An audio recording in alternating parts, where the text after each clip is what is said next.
It was dark in the forest. I turned on the flashlight on my phone to at least see something. My heart was pounding like crazy. If only everything would just work out. And it was all because of me. I was the one to blame for everything. We could have been at home drinking tea and watching TV, not wandering through a creepy forest at night. But let's go back a few days, and I'll tell you about everything from the beginning. Hello, I'm Roxy. I have a younger brother, Chad, who is absolutely obsessed with pulling pranks. He constantly watches videos of different troublemakers and then tries to repeat them. I'm always suffering from his antics more than anyone. Recently, I turned on the water to fill the bath, added some foam, and then left the bathroom to get my phone. When I got back, I didn't notice anything weird and just got into the water. But when the foam parted, I realized that the water had turned green and smelled absolutely disgusting. And it turned out that while I'd been gone, Chad had thrown a stinky bath bomb into the water. And after that incident, my skin itched for an entire week, and I got terrible acne. But that was nothing compared to what happened next.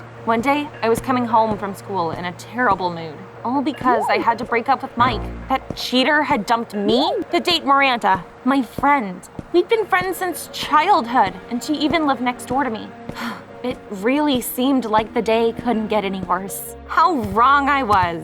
At home, my parents told me they were leaving for a few days, and Chad and I would have to spend a whole weekend with only each other for company. That news did not please me at all. I had other plans for that weekend, but now I was gonna have to babysit my chaotic little brother. That same evening, after our parents left, I discovered that Chad had stolen my camera. He had wanted to film another prank and accidentally spilled water on it. That was the last straw for me. That camera was expensive. Mom and Dad had bought it for me only just recently. I yelled at my brother and then I sent him to bed. And then I decided to play on the computer. I thought I would let off a little bit of steam by destroying my virtual enemies. And then an idea came to mind. My brother loved to prank people, but what would happen if someone pranked him? The next day, I got up early, packed my things, and quickly went to the gym. I had been boxing in secret for about 6 months. My mother was a pianist. She always acted like a real lady and wanted me to be the same. She would have had a stroke if she found out about my hobby. I practiced with a coach called Kyle at the gym. We became good friends, and I asked him to help me prank my brother. Kyle was tall and muscular, perfect for my plan. He didn't immediately support the idea, but in the end, I still managed to convince him. When I got back home, I cooked a meal and I called Chad out to eat. We had almost finished eating our scrambled eggs when Kyle suddenly burst into the living room. He was dressed in all black and wearing dark glasses. He looked terrifying. Even I was impressed. And Chad was terrified, especially when Kyle came right up to him and said, "I'm taking the boy with me." Then he took some money out of his pocket and handed it to me. "This is for your silence. Don't go to the police." I pretended to be scared, and nodding, I took the money. Kyle easily picked up my brother and headed for the exit. Chad couldn't bear it any longer and started crying. He begged me not to give him away. From outside, the scene probably looked pretty ridiculous. But my brother genuinely believed he was being kidnapped. I don't need a brother like you. You're always causing me trouble, so I'm not gonna miss you. And anyway, with this money, I can buy a new camera to replace the one that you broke. Chad burst into tears, and for a moment, my heart sank. But the feeling of guilt quickly passed. Chad deserved this. And maybe, after this, he would finally quit pulling his pranks. Kyle and I had agreed he would take Chad for a little ride around the city and then explain everything to him and bring him home. So when they left, I calmly finished eating, relaxed, and watched some TV. It really did feel great to be home alone. But when an hour had passed and Kyle and Chad still weren't back, I got a little worried. After waiting a little longer, I called Kyle, but he didn't pick up the phone. Maybe they had stopped somewhere on the way? Or there was music playing in the car and Kyle just didn't hear the call. Time passed and they were nowhere to be seen. I only heard annoying beeping when I called Kyle. And after a few more hours, I was really worried. Where could they have gone? I couldn't stay at home and do nothing anymore, so I went to the gym. But everyone told me that Kyle hadn't come there. All sorts of thoughts immediately ran through my head, each one scarier than the last. Maybe they'd gotten into an accident. Or was Kyle a criminal who had actually kidnapped my brother? No, that was stupid. That couldn't be it. When I tried to find out Kyle's home address, they wouldn't tell me. You have no right to ask for that kind of information. I argued with the administrator a little more, but in the end, I accepted that she wouldn't be changing her mind. After leaving the gym, I sat down on a bench and stared at my phone screen. This situation was terrible. I didn't know where my brother was, and I couldn't even go to the police. All of a sudden, the phone rang, and it made me jump in surprise. It was Kyle. He asked me where I was and said he'd be there soon. When he came, he told me what had happened. Just as planned, they had driven around the city for a while. Chad had even seemed to calm down and stop screaming. Then, at one point, he said he needed to use the bathroom, and Kyle stopped at the nearest gas station. And there, my brother had slipped away from him unnoticed. Kyle hoped that he'd be able to find him himself, and he didn't want to upset me, so that's why he hadn't been picking up his phone. But he still hadn't managed to find Chad. Are you kidding me? A 10-year-old managed to trick you? Ugh, you should have explained everything to him right away. Hey, you were the one who asked me to scare him properly. And it was pointless to argue. I knew that I was the one to blame. We tried to think of where Chad could have gone. Any other child his age would most likely have gotten lost and started crying. But Chad had always been resourceful beyond his years. I was thinking of all the different options, and I suddenly remembered something. The other day, his best friend Alex had come to visit. They'd been playing a video game where they had to equip fighters for a hike. Alex was boasting about the fact his dad had a real tent, and he and Chad dreamed about someday going camping with it. I knew Alex's address, so I immediately asked Kyle to take me there. His mother opened the door, but she said that Chad hadn't come to play. I got pretty upset, and I was about to leave when I noticed Alex standing behind her. He looked at me and seemed like he wanted to say something, but was too afraid to speak because his mom was there. I asked Alex to come outside for a second. His mom suspected something was up and told him to speak while she was still there, but Kyle managed to distract her. While he was telling her something, I quietly questioned Alex. After making sure his mother couldn't hear him, he spoke. Chad came by today, but my parents don't know about it. He said he was being followed. I gave him my tent and my dad's camping gear, and Chad went out into the forest. I grabbed my head. My guesses had been confirmed, but oh, I wished they were wrong. How could this be? My brother was alone somewhere in the forest at night because of me. Thankfully, there was a forest not far from Alex's house.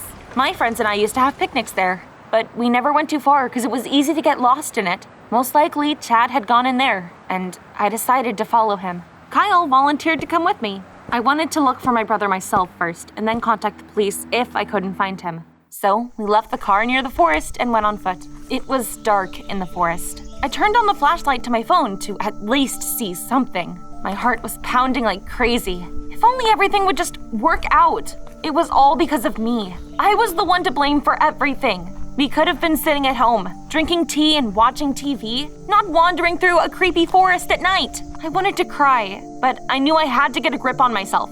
I also tried not to think about what would happen if our parents came back before Chad had been found. After all, they were supposed to come back the next day. It was a bit of a relief that Kyle was with me. With him there, I felt safe, even in the middle of the dark forest, until I suddenly heard a noise nearby. I shone my light in that direction, and I saw the bushes moving. It was pretty unlikely that Chad was in there. It was probably some kind of animal. I tensed up, and Kyle told me not to move, while carefully stepping in front of me. We froze, not taking our eyes off the bushes. And then they moved again, and suddenly, someone jumped out of them. I automatically recoiled, and I fell as my leg caught on a tree root. A gray blur flashed by me, and I almost screamed. But the next second, I realized it was just an ordinary rabbit. When it was out of sight again, Kyle helped me up from the ground. Brushing the dirt off my clothes, I laughed nervously. Although this really wasn't funny at all. We moved forward again, and suddenly, the flashlight illuminated a bright yellow spot in the distance. It was Chad. His yellow t-shirt was standing out in the dark. I asked Kyle to stay where he was so he wouldn't scare Chad, and I went to my brother alone. When I got closer, I saw he was lying curled up on top of the tent that he'd failed to put up. How had he even dragged this thing here? I almost burst into tears with relief, but then Chad noticed me and abruptly jumped to his feet. He looked scared. I felt so ashamed of myself. Even though Chad had been constantly bothering me, he was still my brother. I should never have done this to him. Chad, please don't be afraid. It was just a stupid prank. I asked my friend to help prank you. Squatting down, I gently took my brother's hands in mine and I looked into his eyes. I explained everything to Chad and I helped him calm down. I wanted to hug him, but I was afraid that he would push me away. If I were him, I definitely would have felt wronged. but Chad suddenly sniffed and hugged me himself. Roxy! I was so scared. I hugged him and I felt the tears rolling down my face. I wanted to go home right away, but Chad surprised me. He asked me to fulfill his dream and spend the night in the forest. I was hesitating, but Kyle came up to us and unexpectedly supported Chad's idea. It turned out that he'd already gone camping more than once. Together, they managed to convince me. Kyle quickly set up the tent and suggested that we climb inside. Chad was delighted. This had all been a pretty great adventure for him. We wrapped ourselves in a thin camping blanket and talked a lot. I felt like I got to know my brother better that night than I had my entire life. We spent the night in the forest and woke up in the morning to the singing of birds. We quickly folded the tent up and gave it back to Alex. Luckily, his parents hadn't noticed anything. Then, Kyle went back to the gym, and Chad and I began to prepare for our parents, cleaning the house and cooking a couple of dishes. At some point, I heard music coming from the house next door. It was only then that I remembered that it was Miranda's birthday and she was having a pool party. A week ago, I had even helped her come up with a menu and send all the invitations to her friends. I remembered Mike and Miranda's betrayal, and immediately it ruined my mood. I was so lost in thought that I didn't even notice Chad coming up to me. You and Miranda had a fight, right? I ruffled his hair. She and Mike treated me badly, but I don't think I care about that anymore. I spent some time cleaning my room, then I changed my clothes and went down to the living room. It was almost time for our parents to come back, but Chad had suddenly disappeared again. I went looking in every room of the house, loudly calling him in the yard, but no one answered me. Anything but this. Had he really run away again? It was at that moment that Miranda came out into the street, looking at me with a huge grin. What are you doing? Running around looking for a new boyfriend? Mike is mine now. Just remember that you're not gonna get anything from him. Ugh, she was horrible. How had I hung out with her before? You two are perfect for each other. Good luck. I went to all the nearest shops and cafes, but Chad was nowhere to be found. I didn't know what to do at all. I couldn't go to Alex again. As a result, I trudged home, trying to think of what to tell my parents. Imagine my surprise when I walked into the living room. My parents and Chad were sitting at the table eating what we had cooked like nothing had happened. Roxy, baby, have lunch with us. You two did so well. Everything is delicious. Chad smiled and winked at me. They weren't angry, so I guess he hadn't ratted me out to our parents. Everything was over, and I felt brave enough to do something important. After telling my parents I'd be inviting a friend, I called Kyle and asked him to come. I was so tired of having to hide my boxing classes from my family, and now I was gonna tell them about him. Of course, I was so worried, and I didn't want to upset my mom, but I couldn't lie anymore. My parents liked Kyle. He said that he was a professional boxing coach, and after that, the conversation turned to me, and I admitted that Kyle was training me. Mom tried to argue that boxing wasn't a feminine pastime, but she quickly gave up, especially after what Kyle said. He said that I had a talent, which definitely had to be nurtured.